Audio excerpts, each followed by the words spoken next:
우리는 일상에서 끊임없이 선택과 결정을 내리며 살아갑니다. 작은 행동 하나, 말 한마디가 때로는 우리 삶의 방향을 바꾸고 사람들과의 관계를 형성하며 심지어 큰 성공이나 실패를 불러올 수 있습니다. 그렇다면 현명한 삶의 태도란 무엇일까요? 상대의 치부를 건드리면 결코 그를 설득할 수 없다. 태산에 걸려 넘어지는 사람은 없다. 넘어지게 하는 것은 작은 흙무더기이다. 삼류는 자신의 능력을 쓰고 이류는 타인의 힘을 활용하고 인류는 타인의 능력을 이끌어낸다. 호랑이의 가죽은 그릴 수 있어도 그 속뼈는 그리기 어렵고 사람의 얼굴은 알아도 그 속마음은 알지 못한다. 거울이라는 것은 자기의 표면을 깨끗하게 지킬 뿐 다른 물건을 어떻게 비출까 하는 생각은 하지 않는다. 거울은 아름다운 것이나 누추한 것을 그대로 비춘다. 사람도 이와 같이 마음을 비우고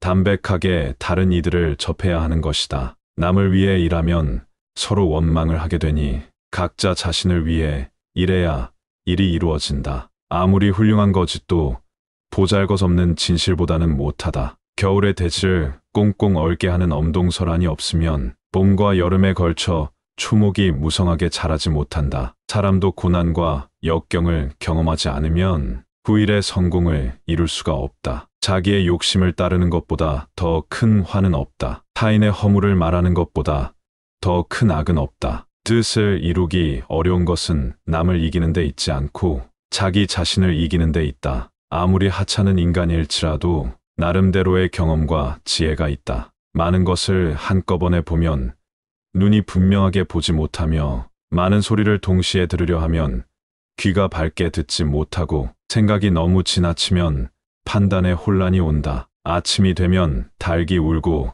고양이가 쥐를 잡듯 각각의 능력을 발휘시키면 위에 있는 자는 사사로이 손을 쓸 필요가 없다. 위에 있는 자가 리더십을 발휘하면 일은 원활하게 돌아간다. 인연이 있으면 천리를 떨어져도 서로 만나고 인연이 없으면 얼굴을 마주하고도 만나지 못한다. 임금된 자는 자신의 취향을 드러내어서는 안 된다. 아랫사람들이 여기에 영합하기 때문이다. 좋아하는 것과 싫어하는 것을 드러내지 않을 때 신하들은 비로소 자기 본심을 나타내기 시작한다. 상벌이 믿음을 얻지 못하면 선비와 백성 모두 임금을 위해 죽지 않는다. 아무리 재능 있고 현명한 사람이라도 권세가 없으면 어리석은 사람을 다스리지 못한다. 가령 한 자밖에 안 되는 작은 나무라도 높은 산 위에 세워놓으면 천길 골짜기를 내려다볼 수 있다. 이는 나무가 커서가 아니라 그 위치가 높기 때문이다. 포악한 거렁이 천하를 다스렸던 것은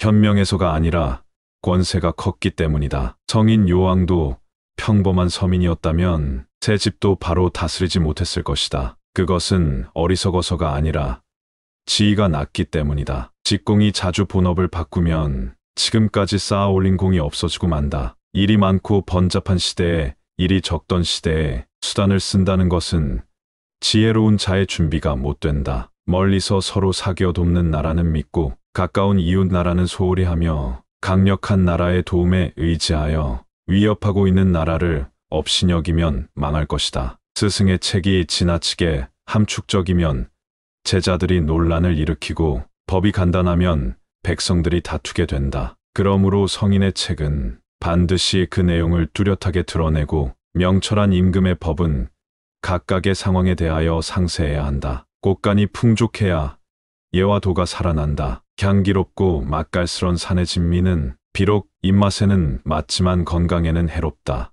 음식을 준비해 놓지도 않고 굶주린 사람에게 밥을 먹으라고 하는 것은 기야 대책이 될 수 없다. 풀밭을 개간하여 곡식을 생산하지도 못하면서 왕이 백성에게 곡식을 꿔주거나 나눠 먹으라고 권하는 것은 백성을 부유하게 만드는 일이 아니다. 지금 학자들의 말은 근본이 되는 일에는 힘쓰지 않고 사소한 것에 매달려 공허한 성인들의 이야기만 하고 있으니 이는 먹을 것도 마련해 놓지 않고 먹으라는 말과 같다. 성인은 옷이 추위를 견딜 만하고 음식은 허기를 채울 정도면 그것으로 만족하기에 근심이 없다. 그러나 세상 사람들은 그렇지 않다. 크게는 제후가 되려 하고 작게는 천금의 재산을 쌓아두려 하니 욕심으로 인한 근심이 떠나지 않는다. 죄를 지은 사람은 용서받을 수 있고 사형수도 때로 살아날 수 있지만 지금 만족을 모르는 사람은 죽을 때까지 근심 속에서 산다.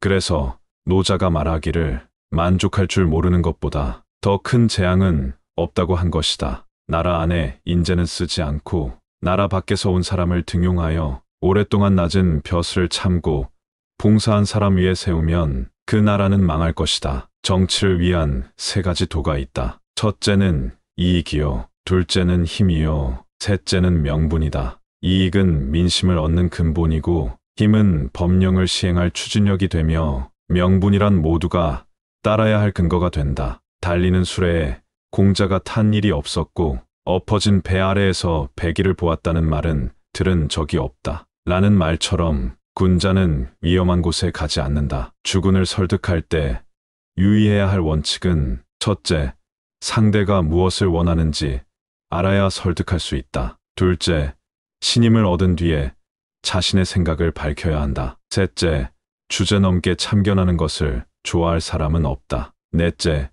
인간은 신임하는 사람의 말을 쉽게 수용한다. 다섯째, 기분을 헤아린 뒤에 설득하라. 상벌의 공정성을 잃은 지도자는 마치 발톱과 이빨을 잃은 호랑이와 같다. 가죽은 아름답기에 스스로 화를 부르는 것이다. 다른 나라와의 동맹만 믿고 이웃적을 가볍게 생각하여 행동하면 그 나라는 망할 것이다. 체득한 것이 아니라면 그 사람의 덕이 될 수가 없다. 귀로 들은 지식만으로는 덕을 소유했다고 할 수 없는 것이다. 하늘을 섬길 줄 아는 자는 귀, 눈, 코, 입의 욕망을 절제해서 피운다. 이렇게 하면 자연의 화기가 들어와 건강하게 된다. 왕은 신하가 아무리 똑똑하고 유능해도 법을 어기고 제멋대로 행동하지 못하게 해야 한다. 아무리 뛰어난 행동을 했다 해도 실제 공로 이상의 포상을 해서는 안 되며 아무리 충성스럽다 하더라도 법을 어겼을 때 그냥 넘어가서는 안 된다. 이러한 일을 가리켜 법을 밝히는 것이라고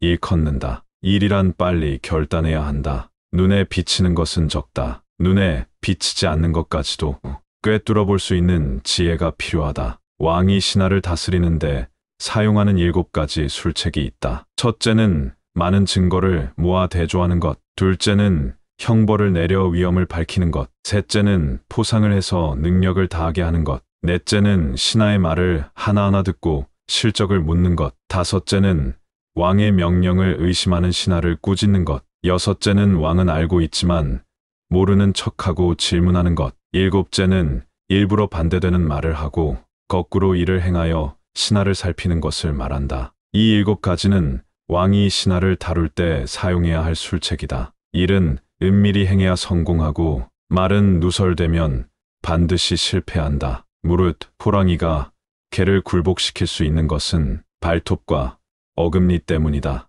만약 호랑이가 발톱과 어금니를 빼고 개가 사용하게 하면 호랑이는 반대로 개에게 복종당하게 된다. 멀리 있는 물로 가까운 곳에 불을 끌 수 없다. 아는 것은 어렵지 않다. 아는 것을 시기적절하게 실천하는 것이 어렵다. 재상은 반드시 시골에서 뽑고 명장은 반드시 병졸에서 나오게 하라. 넓은 바다는 작은 시냇물도 버리지 않았기 때문에 그토록 넉넉해진 것이다. 경솔하게 자신의 믿음에만 의지하면 그 나라는 망한다. 잘못이 있는데 죄가 되지 않고 공이 없는데 상을 받는다면 그 나라는 망한다. 개미 구멍 때문에 둑이 무너진다. 사소한 말 한마디를 할 때에도 서로에게 상처가 되지 않도록 배려하는 마음이 필요하다. 법은 신분이 높은 자에게 아부하지 않는다. 자애로운 어머니 아래에는 불량한 자식이 있다. 임금의 성품이 너무 강해서 신하들과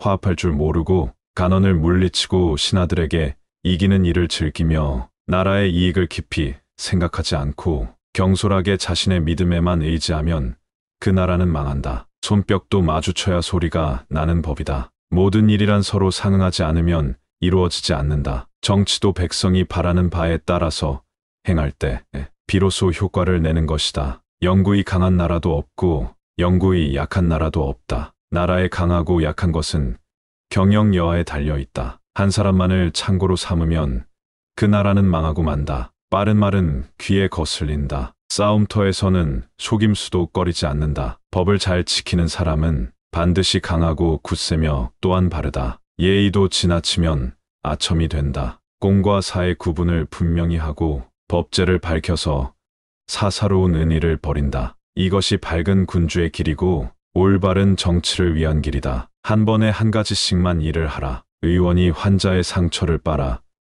그 고름을 입에 담는 것은 환자에게 혈육의 정을 느껴서가 아니라 자신의 이익을 보고하는 것이다. 술의 제조자는 많은 사람들이 부자가 되기를 바라고 장의사는 많은 사람이 죽기를 바란다. 세상에는 세 가지로 망하는 경우가 있다. 어지러운 나라가 다스려지는 나라를 공격하는 경우 망하고, 사악함으로 바른 것을 공격하는 경우 망하고, 어긋나는 것으로 순리에 따르는 것을 공격하면 망한다. 교묘하게 속이는 것보다는 차라리 옹졸하더라도 성실한 것이 좋다. 신하들이 쓸모없는 학문만을 익히고 귀족의 자제들은 공허한 논쟁만 즐기며 상인들은 재물을 빼돌려 몰래 쌓아두고 있는데 서민들은 곤궁하게 지낸다면 그 나라는 망한다. 왕이 으리으리한 궁전과 높은 누각, 정원의 연못을 좋아하고 화려한 수레나 놀이기구, 놀이개 같은 사치를 즐겨서 백성을 쥐어짜고 재물을 탕진한다면